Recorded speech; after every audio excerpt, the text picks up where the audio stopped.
I'm so hot right now. I have so much caffeine Hey running in guys, me. welcome back to his channel. Today we're gonna be joined by myself, Morgan, an avid Star Wars fan, and we will be reviewing Bad Batch, also known as Dad Batch, Episode 2. Stay tuned.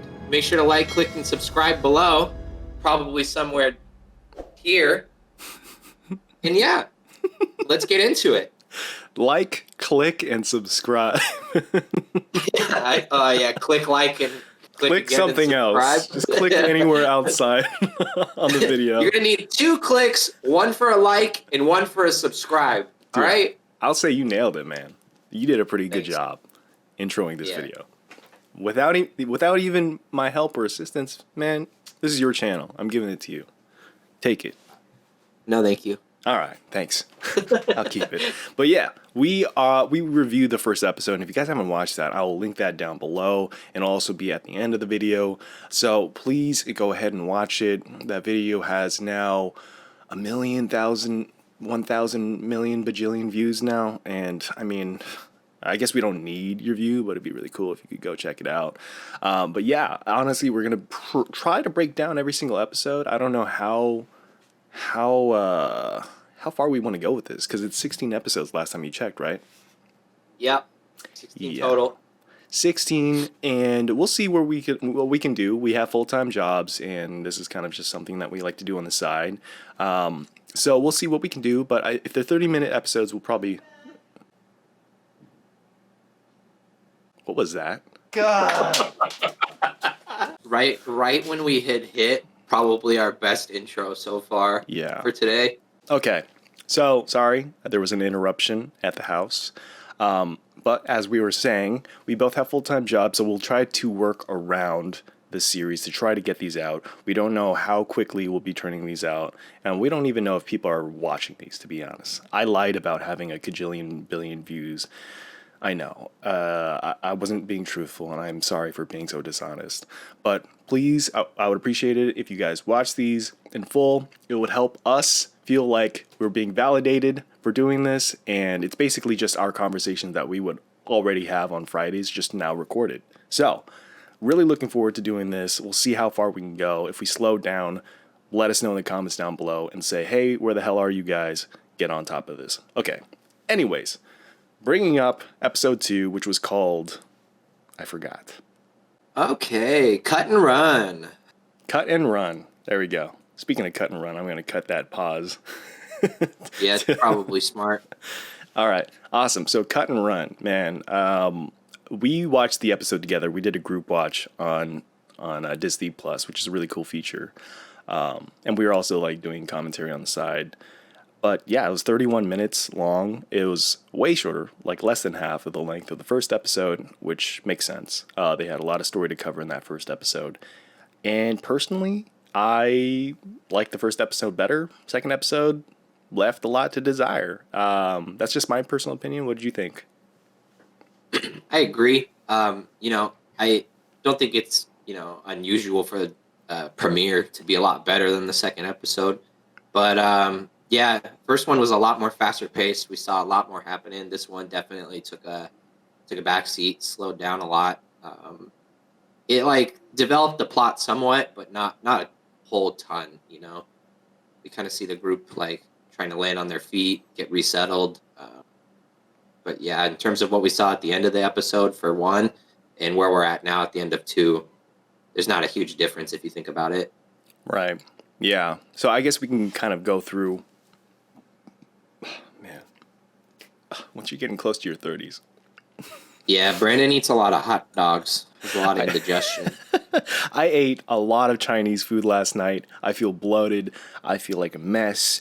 I am barely pulling together, but I'm here for you guys. But yeah, let's just break down the episode from beginning to end. So the beginning of the episode starts with the Bad Batch and Omega. I guess she's sort of part of the Bad Batch at this point, so I'll include her.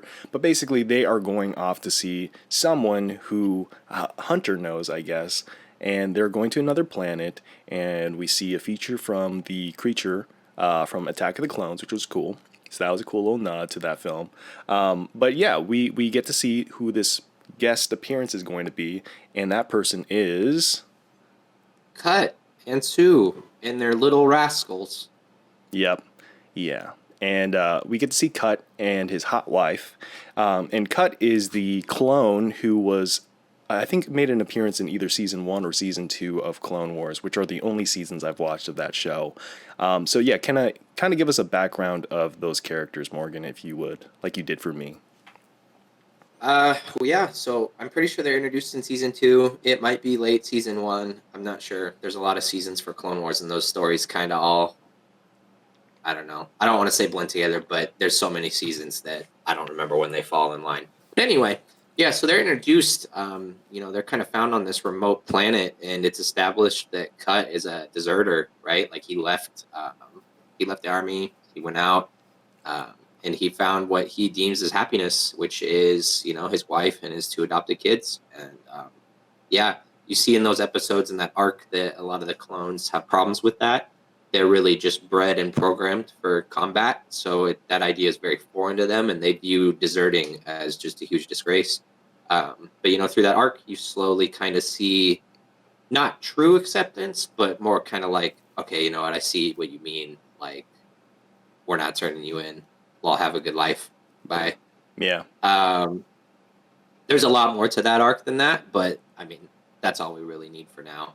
Yeah. I guess it would help to say that in that arc we see Rex kind of as that gateway of like you're the deserter, and so that like friendly little nod that we get in episode 2 in Bad Batch saying that Rex just stopped by. That's pretty cool, in my opinion. Yeah. I'm skipping ahead a lot there, but I just wanted to make sure I you're mentioned fine. that.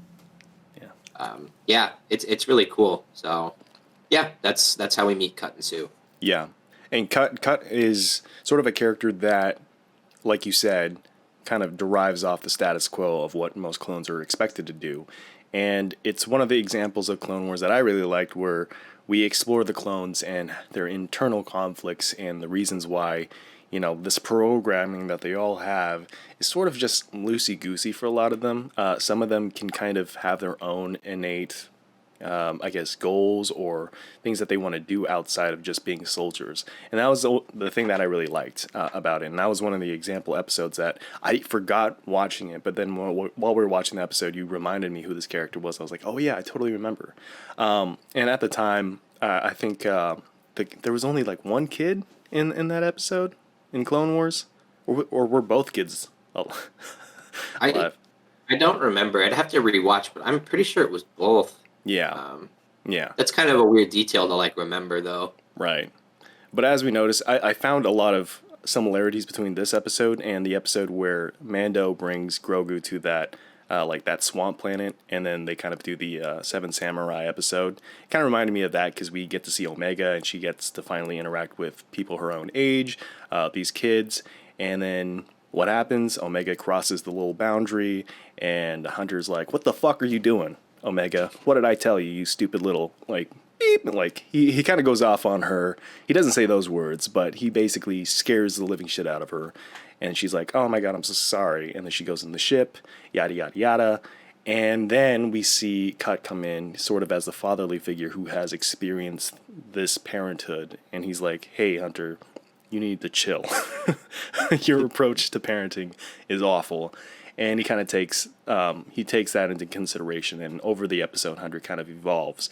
So I guess the next big moment in this episode is them trying to get Cut and Sue, right? Cut and Sue, trying to get them boarding passes, right, to get off the planet, because I guess the Bad Batch being present on that planet means that they're going to be a hotspot for the other clones to arrive, right? Something like that. Well, I think just like we saw the clones start appearing on that planet. I don't think it was necessarily because of the Bad Batch. It was just established that okay, yeah, they're setting up shop now. They're starting to tag people, ships, everything. They're building out the chain code system that we see all throughout like Star Wars lore. But yeah, they're starting to build that out, and the second that Cut gets registered in that, they're gonna flag him as a deserter, and he's going away. So they need to get off planet, go somewhere else. Yeah, yeah. So yeah, obviously Morgan paid more attention than I did. For me, yeah, that whole thing, getting them the passes, and then Omega and Tech and the third guy, what's his name? Echo? Echo. Echo. So their kind of mission to get these passes and to kind of hack the system or whatever, and then Omega running off and kind of doing her own side mission to kind of fulfill the mission in total, which they don't know. They think she's just being a kid and running off and causing havoc. But then again, in this episode, she proves her usefulness, and she proves that she's not just a kid character who's going to be an annoyance. She does prove herself as one of the Bad Batch, which is really cool. I really like Omega. Like, I don't know how you feel about her up to this episode, but I think off the last episode, we were both in agreement that she's pretty great, right? Mhm. Yeah, I'm still curious as to what her character is gonna like be fleshed out to be. Like, what is her importance, right? Like Mm-hmm. last time we talked, it was like showing qualities of the Bad Batch. Maybe she's force sensitive. Maybe it's all of it, and I still feel like we don't have a really concrete answer of what that is. So Yeah. I watched some reviews of the last episode from like other channels, and some people were like, "Oh, we don't need more force sensitive people. Let's just have a story focus." And I'm like, I totally agree. That's how I want the movies to kind of go. I mean, or at least maybe, I mean, the Skywalker saga is over. Great.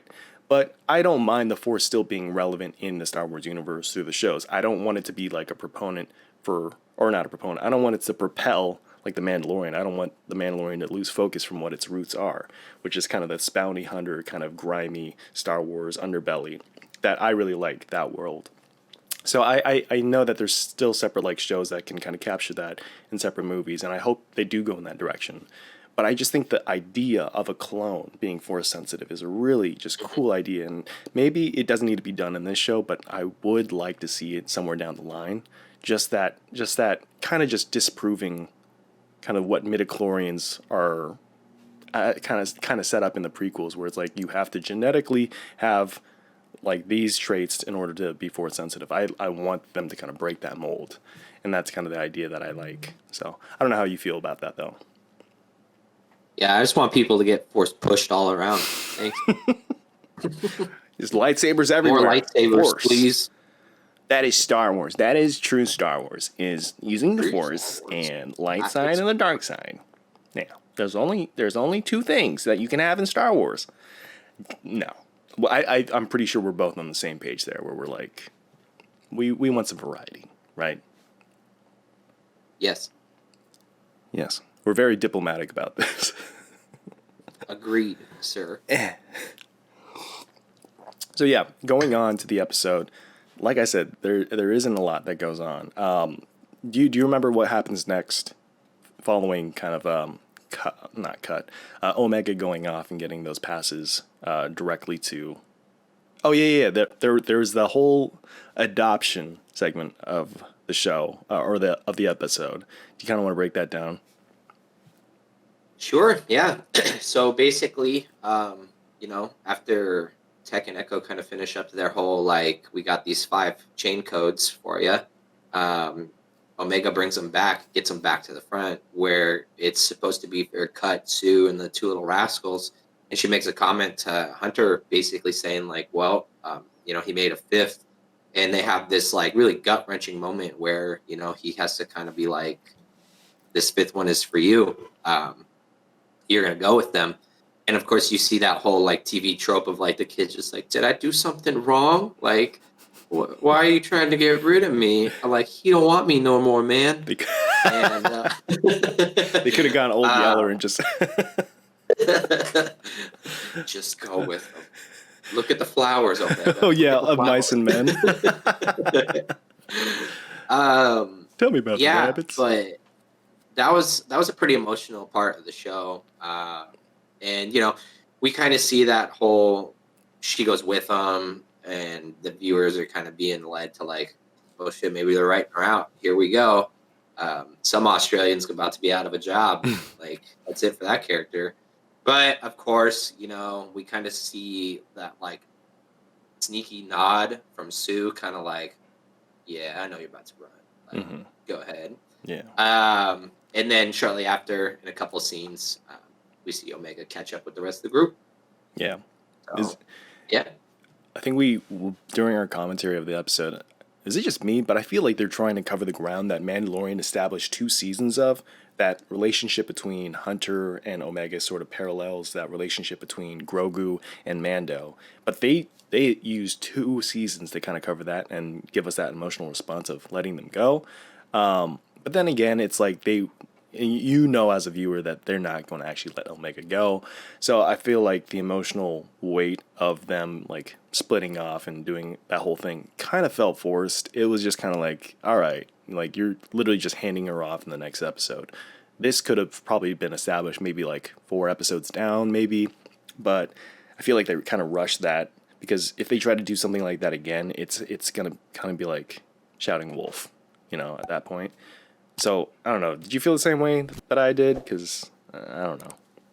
I agree. It wasn't much of like a juke, right? Like you could kind of see it coming, even though I would label it as like a misdirect. But I I don't want to compare it to Mandalorian.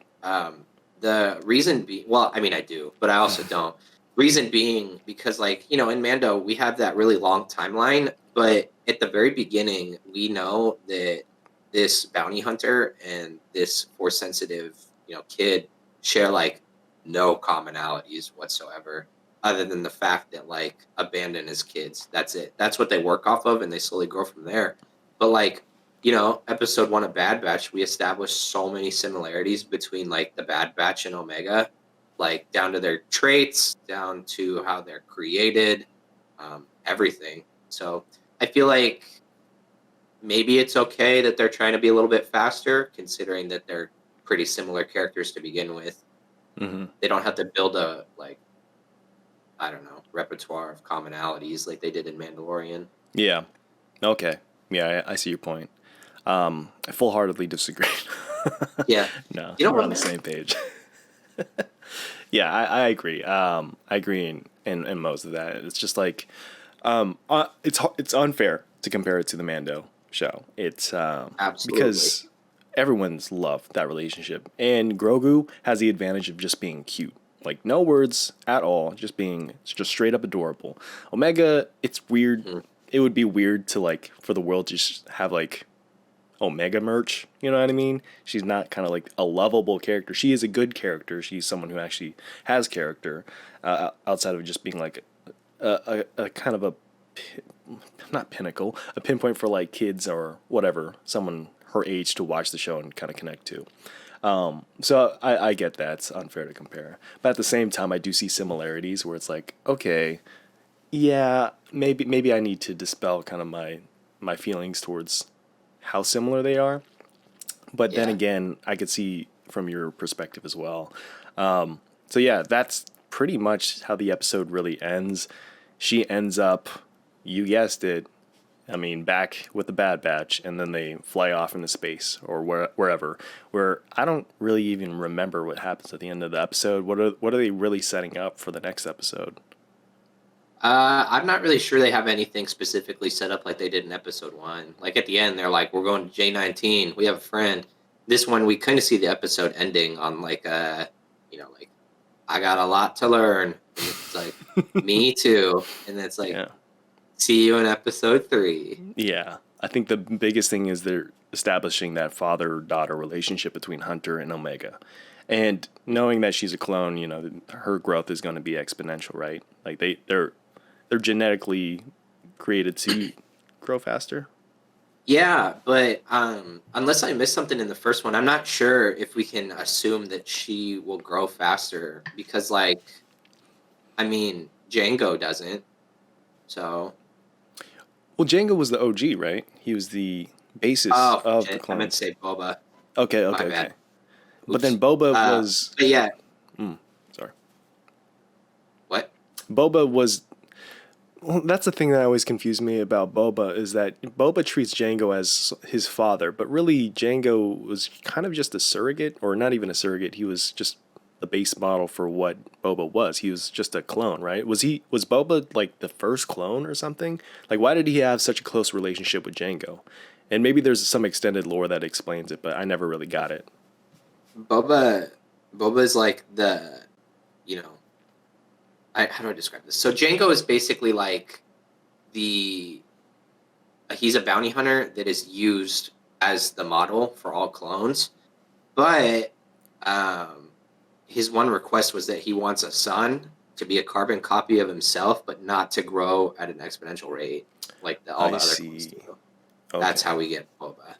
Okay. And And they definitely do have a much more like father son role, right? We see it in the movies, also in some of Clone Wars. mhm. We really see Boba lashing out about Jango's death, things like that. He wants to kill Mace, all those things. Yeah.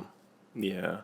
I wish we got maybe there is maybe you've read some comics or played games or something like that that kind of fills in the gaps. But in Attack of the Clones, they don't really explain all that unless they do. Maybe some Kaminoan Kaminoan or whatever Woke up to tells my hell. Obi-Wan. Maybe they kind of explain their relationship, but in the show or in the movie, they don't really do that. He kind of just shows up behind him, and he's just got that angry face, that resting bitch face, that entire movie, until his head gets cut off, or his dad's head gets cut off, and then he holds the helmet up to his head, and that's sad. But I never was like, oh, oh, like I was just kind of like, all right, I don't really believe in the relationship, but. Yeah, I do like Boba Fett. I do like kind of that lore, and I wish that there was some context to kind of fill in, that father-son relationship. I think that would make that appearance in Mando even better. There is a 10 Clone Wars. Oh, is it? Sorry. See, look at me just talking with all this caffeine running through my veins. So I'm sorry, Morgan. You could have stopped me at any moment and said that, but you just waited for me till the to end. make myself a fool, huh? So you tried to have me pronounce the Kaminoans or Kamonians, whatever they're called last week. I figured I'd just get a little bit of revenge, let you go through this entire fleshed out idea. I'm so glad that the audio didn't pick up what we said. I'm sorry. I will watch Clone Wars. See, I want to be very selective, though. I wish someone went through, maybe there's some like subreddit that just kind of breaks down which episodes you can just not watch, because there are just some episodes that just drag of the Clone Wars. I was like, man, can we just get back to like Ahsoka interacting with the clones? Can we get back to Obi-Wan and I was about to say Hayden Christensen? Get back to Anakin, and can we just not do any of the Padme episodes? Like, I am just not interested in any of those, especially when C-3PO shows up. I'm just out. So I don't know. But yeah, please tell me what episodes those are about the Boba Fett and the Django ones. Oh, I don't know. I'm off the top of my head. It was like 7 seasons, man. Well, now I'm not going to watch it. I will say, like, the general ideas I can remember from that entire, like, TV show, but to just be like, episode 3, let's just do episode 3, season 4. Yeah. I can't do that. Yeah. Well, your Star Wars card has been revoked, so thank you. I will be taking that and putting that in my pocket. Yeah. Well, okay. I'll probably look it up, and I'll probably watch it just to get more context so I can eat my words, because I literally just went off about how there's no whatever, and there totally is. Okay, so now that I know that Clone Wars is a show that will provide more context to the world of Star Wars, I will do that. So yeah, that's the episode, though, overall, right? Like, is there anything else we can really talk about? We kind of talked about everything else except the show in this discussion. We're probably missing like some huge part that we just glossed over. This isn't really like a huge plot point, but like, why didn't anyone tell Omega that there's like monsters outside the fence?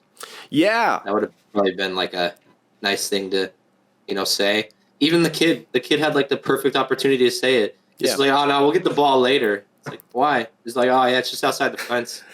They're literally playing the most boring game of catch right next to the border that she cannot cross. It's literally just like a little piece of line or like rope, and they're like, you dumb bitch, you shouldn't have crossed that line. How dare I'm you? like, if I were her, I wouldn't know what's going on. I would just be like, that looks like a cornfield. I thought we could play catch. I didn't know we had borders set up. You guys have no signs that say like mutant cat waiting outside, do not cross. Like, there's nothing. So it's like Hunter was going off on her for no reason. Yeah, totally agree.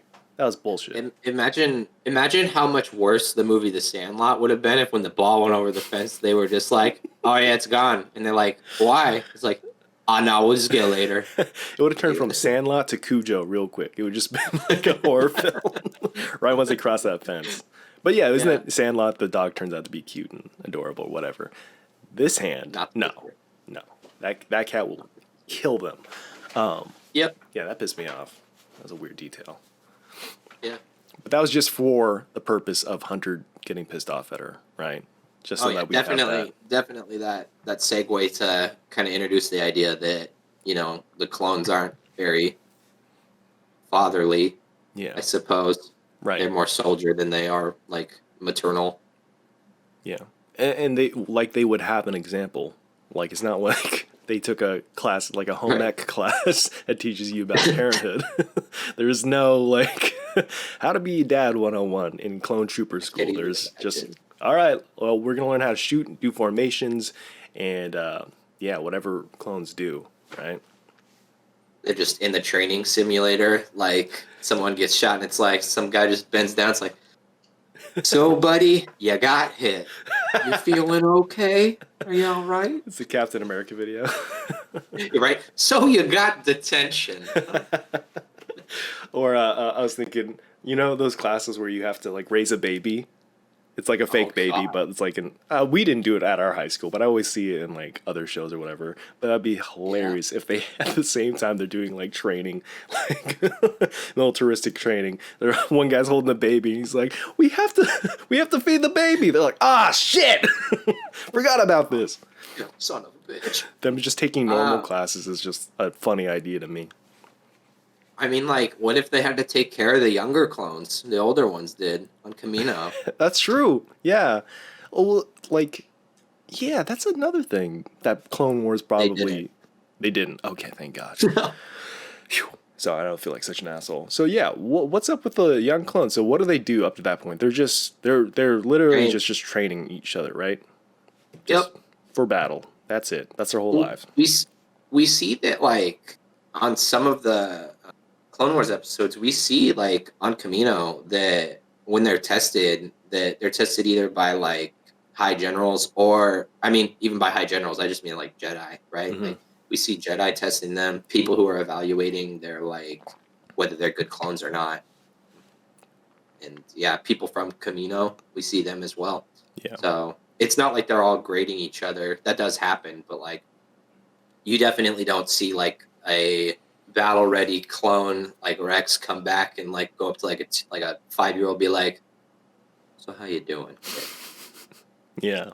Yeah, do you never have an episode like that where it's like I guess technically you could argue that 99 was kind of a fatherly figure towards other clones, yeah, but but then he like died, other older so- clones, right? huh? Other older clones, not like the youngling clones, right? He was like 99 was kind of fatherly towards a younger group of clones. Oh, okay. Yeah. Wow. Oh. Yeah. And then he got Like juked. Rest in peace, 99. Rip. Yeah. Yeah. Yeah, I think that covers the episode. I think we're really just milking everything else that we can drag Yeah. into this episode. So yeah, man. Any last thoughts? Well, if your ball ever goes over the fence, don't go get it. Yeah. Not worth. Yeah, and also put up a fucking sign. Yeah. Like there's always OSHA would have a field day there. Mm-hmm. Yeah. There's no like HOA that kind of covers that neighborhood and says like, hey, there's no neighborhood watch that kind of says, hey, we need to put up signs here. It's just a piece of rope. Cool. Yep. Yeah. Well, great job protecting your kids, you a-holes. Anyways, yeah, I don't have any last thoughts. Overall, decent episode, not my favorite, but then again, it was just to establish that relationship between Hunter and Omega, and that is kind of going to set off what we're going to see in the next 14 episodes. Hopefully, we'll get more context out of the clones. We'll get to understand more about some of the other characters because this was really a Hunter-focused episode, and I feel like that's kind of what the first one was as well. But yeah, I'd like them to explore the other guys too, right? I feel like they're doing a somewhat okay job. Yeah, I do agree. They're definitely leaning towards Hunter, but like, I don't know. I guess we see a little development in the other characters. Yeah, and I do want them to kind of revisit Crosshair too, because I thought he was one of the more interesting parts. He was kind of just like a stick in his ass kind of character, but I like that Yeah. little moment that he had with Omega. I thought that was something really interesting that they should kind of flesh out. Like I would love to see the next 14 episodes him just being conflicted the entire time and just being like, trying to like obey orders, but there's still some part of his morality left that's kind of like telling him not to. So that would be really cool. I'm sure we will. Yeah. I'm sure they're gonna flesh out that entire plot. Yeah. So yeah, that pretty much wraps up this video. Morgan, do you have anything to plug? Yeah, make sure to like, click, and subscribe on this channel. 2 clicks, 2 buttons, both very, very beneficial. So yeah, that was Bad Batch episode 2, Cut and Run. Yep. Cut and Run. So see us in the next episode, episode 3. Don't know the title of it yet. But yeah, that will be next Friday. I believe that's when they drop. So we'll see you guys probably the following Saturday. I'll try to post this today, which is, I believe, the 8th. So I'll try to post this by today. And yeah, we'll try to do this consistently, right? Yeah. Right? Yes. Right? We are in agreement. Right? You better. Do it. You better Do be it. available. And if something happens, we'll try to make up for it. That's the best thing we'll say. No, we won't. Yeah. No, we won't. You're right. Yeah. Yeah, you don't need us. You're strong. You're Yeah. independent. You guys don't need us. So yeah, that's it. That's the end of this episode. So Yep, that's the end. see you guys in the next one. Yep, get out. Say goodbye. Keep See ya. Wave and smile. Smile. Bye. wave. Au revoir. And Ciao. Is ciao hello? Bienvenido.